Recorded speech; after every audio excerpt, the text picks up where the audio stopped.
Diretso na naman ang gabi, mga kapatid, at bumabati po sa inyong lahat ang program natin, ang ating OPM. At welcome po sa another episode ng ating Urgent Messages series. Sana po ay nandyan na po sila, naghihintay ng mga spiritual na kayamanan na ibubuhos po ng ating Panginoon sa gabing ito. Welcome po sa ating mga guest, sa ating mga kapatiran na walang sawa po na nakikinig po ng salita po ng Panginoon. So tonight po, tayo ay magsisimula na po sa ating Bible discussion at welcome po sa lahat ng ating mga guests for tonight at magandang gabi po sa lahat ng kapatiran na bumabati po sa atin sa program natin for tonight. Okay, bati-bati lang po kayo at later po ay babasahin po natin ang inyong mga greetings. Napakaganda po ng ating aralin sa gabing ito. May kinalaman ho ito sa dalawang klase ng kingdoms. At ngayong gabi po ay turuan nawa tayo ng Diyos na ma-differentiate natin ang dalawang kaharian na ngayon ay umiiral sa ating buhay at sa ating mundo. At kapalad po tayo na magkakaroon tayo ng Bible study para maaral natin ang tamang kingdom at ma-value natin ang kingdom na kailanman na hindi mawawasak o lilipas. Ang ating pong Bible verse ay makikita sa Matthew chapter 6 verse 33. But seek first the kingdom of God. Ayan na po. And His righteousness, and all these things will be added unto you. Ipinapakita po dito mga kapatid na dapat nating unahin ang kanyang kingdom. At huwag po tayong mag-alala sa ating mga basic needs. Inumin, pagkain, damit. Bakit? Alam lahat ito ni Lord. At dito sa Matthew chapter 6, Jesus pointed out yung mga ibon at mga bulaklak. Ibon na hindi nagtatanim, pero pinapakain ng Panginoon. Tayo pa ba? Ang sabi niya. Sana ngayong gabi ay maintindihan po natin na tayo ay higit na mapalad o mahalaga sa kamay ng Panginoon kesa mga ibon na kanyang pinapakain kesa sa mga bulaklak na pinatutubo niya sa kabukiran at pagkaraan ng ilang araw at ilang buwan ay matutuyo na rin naman. Huwag tayong mag-alala, mga kapatid, ang sabi ng Panginoon. Pero itong ating salita na huwag tayong mag-alala ay hindi po ito positive thinking. Tinuro din ng Diyos kung bakit tayo dapat hindi mag-alala. Unahin natin ang kanyang kingdom. Ngayong gabi, ang ating pong theme ay pinamagatan ko po, the kingdom of God versus the kingdom of the world, living for what truly matters. Hindi po tayo dapat malito kung anong kingdom ang ating uunahin o ipopursue, lalo't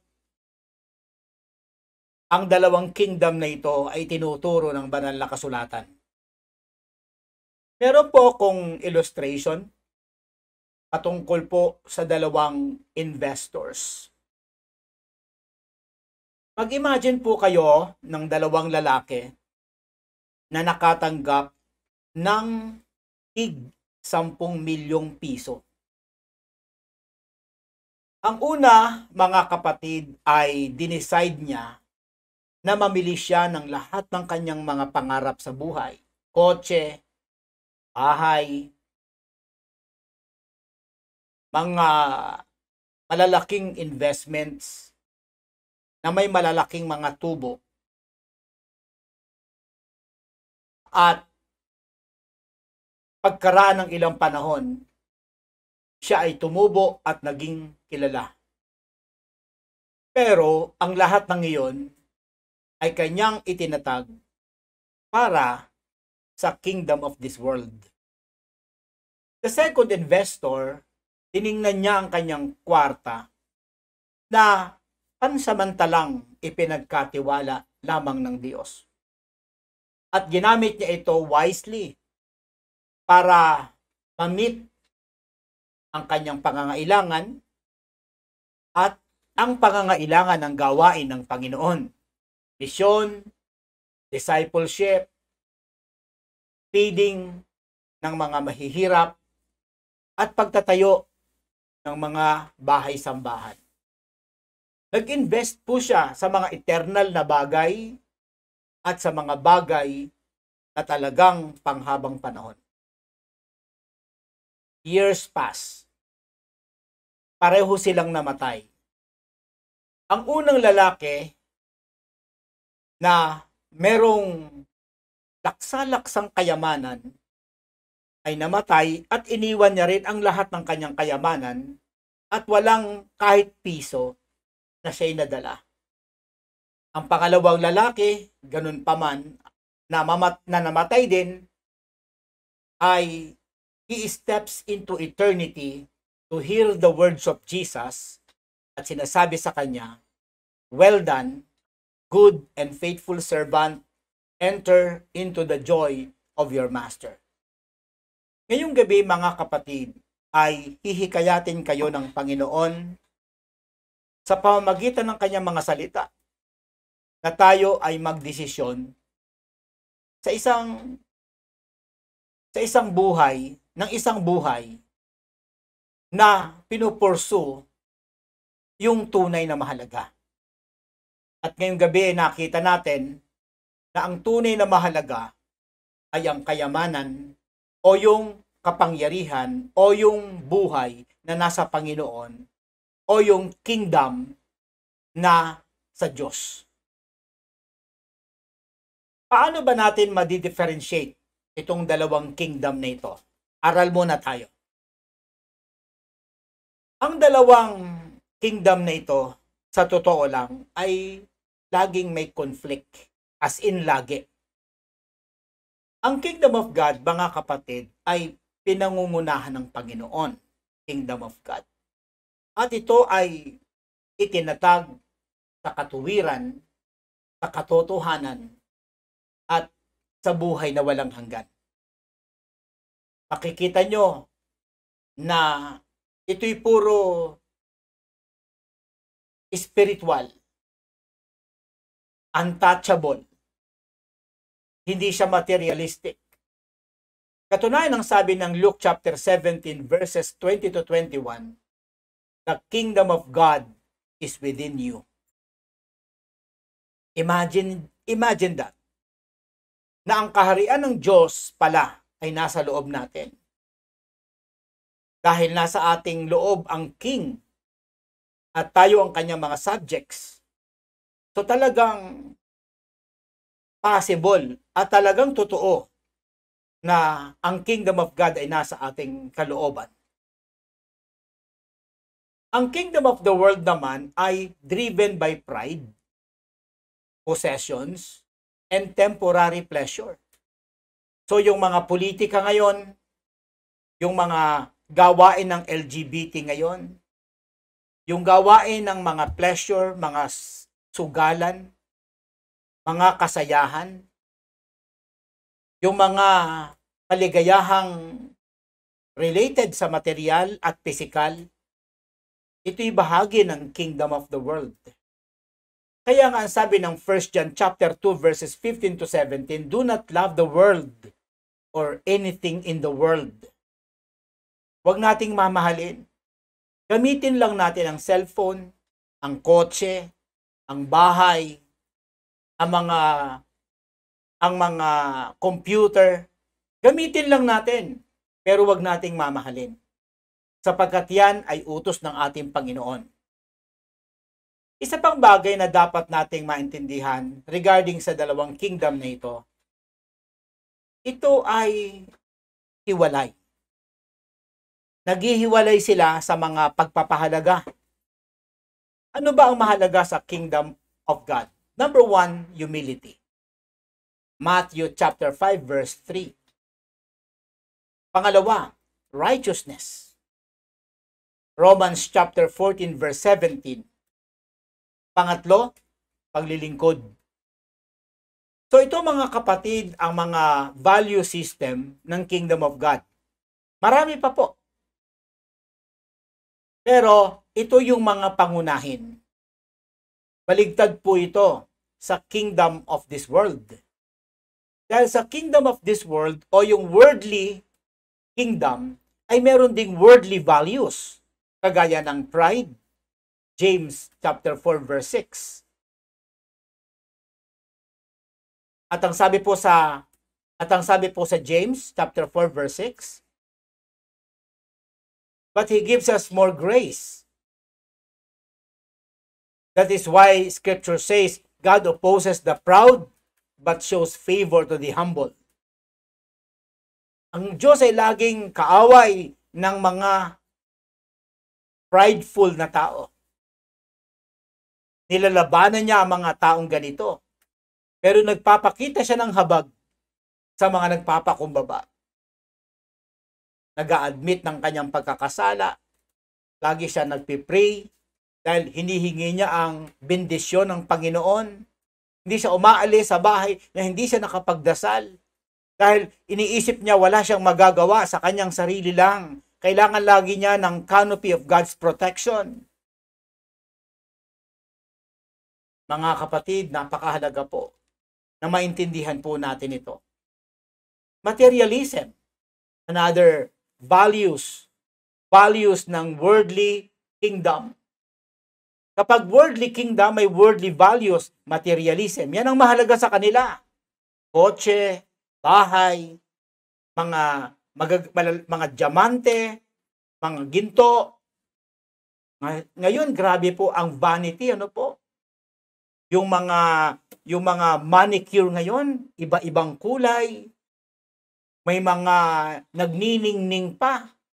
Ang mga buhok ngayon ng mga babae, hindi naman lahat. Grabe ang mga highlights. May mga glitters pa. Meron pa akong nakita na ang relo dalawa. Isa sa kanan, isa sa kaliwa. Grabe po ngayon mga kapatid. Kapag ito ay nakikita natin, agad nating masasabi and we can judge, guys, ang batang ito o tao na ito ay belong sa kingdom of this world kasi siya ay punong-puno ng materialism. Self-promotion, 2 Timothy chapter 3 verses 1 to 5. Look at the terrible marks in the last days. Sabi po mga kapatid, the last days will become terrible. Ano ang mga signs?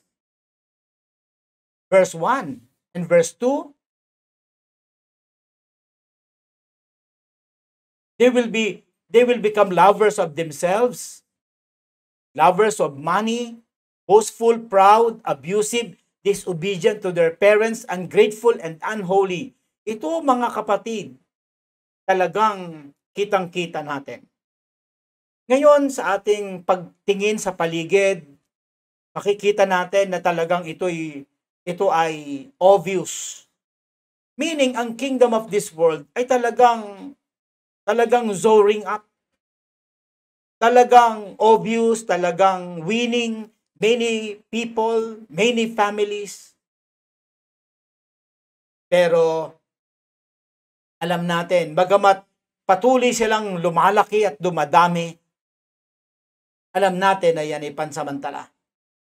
So ngayong gabi mga kapatid, inipakita ko na po sa inyo mga kapatid, ang conflict ng dalawang kingdom na ito. Lagi silang nagbabanggaan.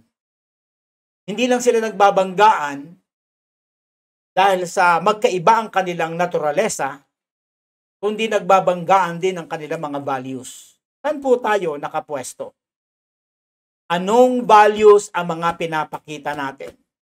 Kung wala kang panahon sa OPM, meron kang pinapakita. Kung wala kang Bible, pero meron kang cellphone, meron kang pinapakita. Kung Lunes hanggang Linggo, trabaho ka lang ng trabaho, you describe something. So mga kapatid, sa liwanag po ng pag-aaral natin ngayong gabi, sana po ay matakot tayo kay Lord.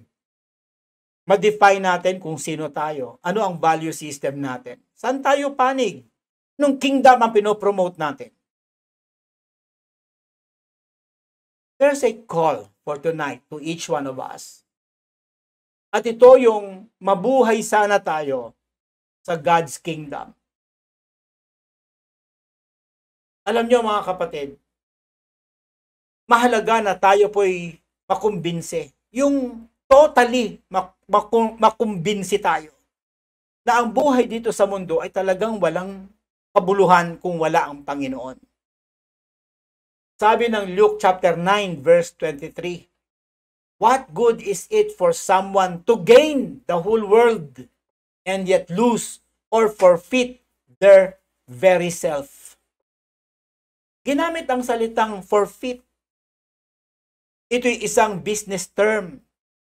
Kapag meron ka sinangla, hindi mo natubos, forfeited.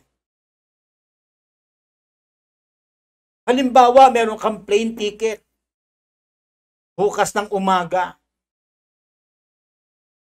Hindi ka nakarating ng tamang oras. Forfeited na po yun.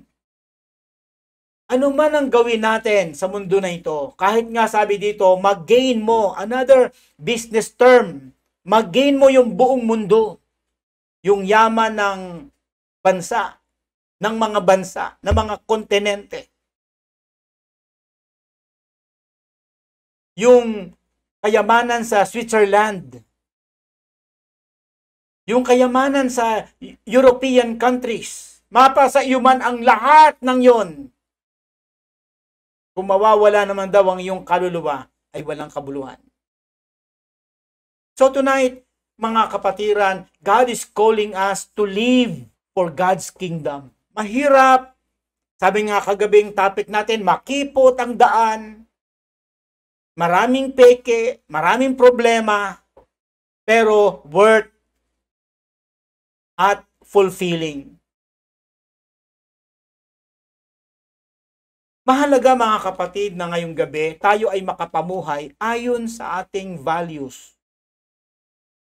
Ayon sa ating citizenship. Diba tagalangit tayo? Diba hindi na tayo tagalupa? Hindi tayo nakikipagpatayan dito. Hindi tayo nakikipagpatayan sa mga politiko. Dahil yan ay panglupa. Lagi kong sinasabi, itong politika natin, ito po ay mga civilian affairs. Sana ang mga pastor, sana lang naman, hindi tayo dapat kabilang dito eh. Kasi tingin ko, ibinababa natin yung value ng ating calling.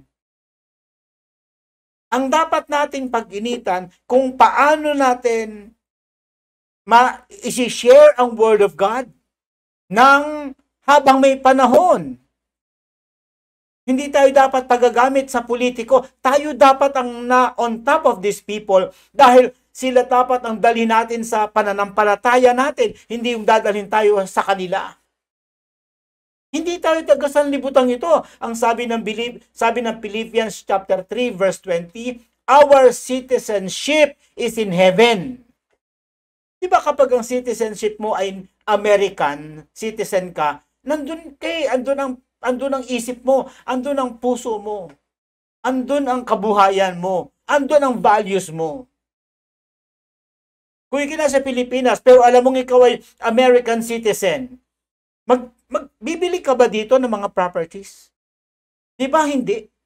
Dahil alam mong pansamantala ka lang dini. Yun din kay Lord, mga kapatid. Sana maintindihan po natin ito. Ano ba ang mga rewards, mga kapatid, kung ang kingdom of God ang ating uunahin? Meron tayong eternal life. John chapter 3 verse 5.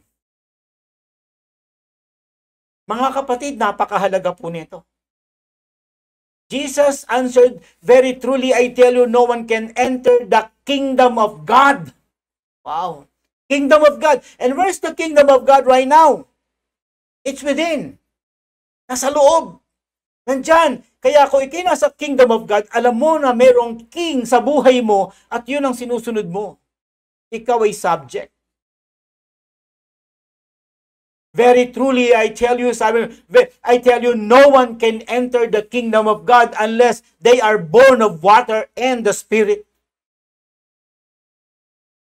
So mahalaga na maintindihan natin ito. Alam nyo, maraming tao ngayon nabubuhay na lang sa pagkain, sa inumin, papasok sa trabaho, maghanap buhay, magninegosyo, nauubos ang araw-araw sa mga bagay na material, sa traffic, sa mga kalayawan, sa mga magawain ng sanglibutan.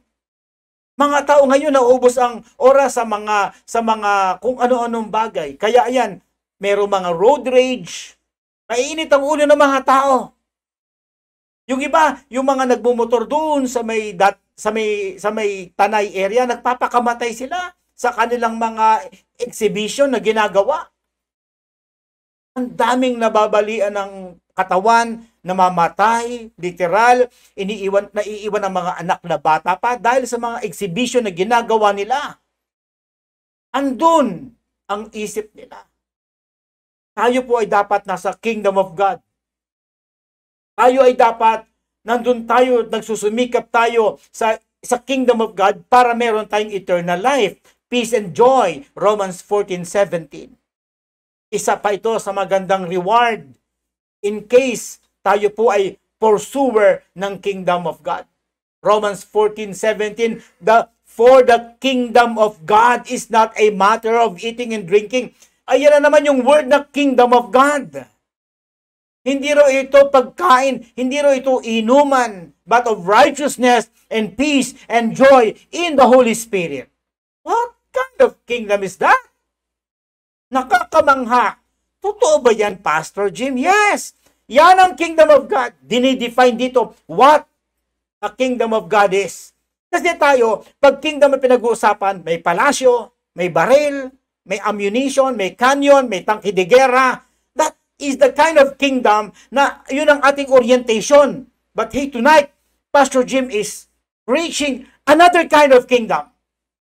Hindi nga daw ito matter of eating and drinking. Pwedeng wala kang makain. Pwedeng ikaw ay gutom at hindi sapat. Pero you are in the kingdom of God. Because the kingdom of God is righteousness. Kapag matuwid ka palang lumalakad kay Lord, nasa kingdom of God ka. Kapag ikay may joy in the Holy Spirit, kahit 3 piraso lang ang damit mo, you are in the kingdom of God. Purpose and identity. Isa pa sa magandang bagay sa kingdom of God, isa sa mga rewards, yung iyong identity. Alam mo kung sino ka. Na ikaw ay anak ng Diyos. Ano sabi ng 1 Peter chapter 2 verse 9? But you are a chosen people. Chosen. Chosen. Kapag sinabing chosen, iba yun. Kung may pinili, merong hindi napili. Pinili ka. So kahit 3 piraso lang ang damit mo, fine, no problem. Royal priesthood. Ano ibig sabihin ng royal? Makahari. Holy nation. Maraming nasyon, pero hindi lahat ay holy. God's special possession. Pag-aari ka ng Panginoon.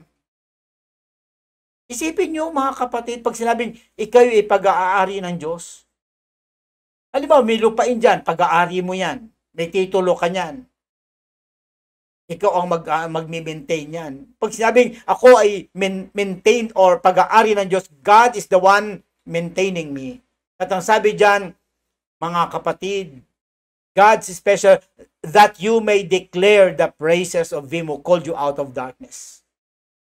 Kaya yung praises, yung mga pagpupuri natin kay Lord, May pinaghuhugutan tayo dun. Hindi tayo awit, kanta, sigaw, talon dahil nagtatalunan din yung kasama mo. Nagsisigawan sila, sisigaw ka na rin. Hindi ka parang taas na taas ang kamay mo kasi ang gaganda ng ilaw at may mga usok pa. Hindi ganoon. Tumataas ang kamay mo at nag-worship ka kay Lord for important reasons. Like you are chosen people, talagang itataas mo. Royal priesthood, ay magpupuri ka kay Lord. Holy nation, ay nako po, Diyos ko po, ang worship mo'y malalim. God's special possession. Special na possession pa. Pag hindi ka naman nagpuri sa Panginoon.